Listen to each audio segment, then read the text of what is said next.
বাতিল হয়েছে ক্রিস্টিয়ানো রোনালদোর নিষেধাজ্ঞা। ফলে আগামী গ্রীষ্মের বিশ্বকাপের শুরু থেকেই পর্তুগালের হয়ে মাঠে নামতে পারবেন 40 বছর বয়সী এই তারকা ফুটবলার।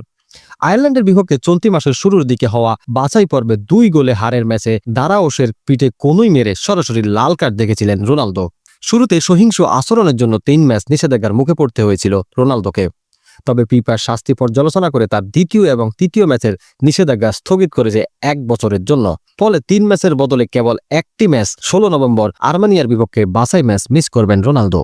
বিবিসি স্পোর্ট জানিয়েছে জাতীয় দলের জার্সিতে 226 ম্যাচে এটি ছিল রোনালদোর প্রথম লাল কার্ড। এ বিষয়টিকে গুরুত্ব দিয়ে শাস্তি কমিয়েছে ফিফা।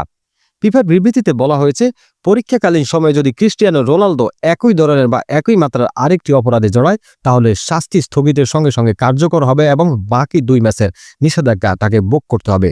বাছাই পর্বে 5 গোল করে পর্তুগালকে গ্রুপ এর শীর্ষে তুলে এনে টানা সপ্তমবারের মতো বিশ্বকাপ নিশ্চিত করতে বড় ভূমিকা রেখেছেন রোনালদো।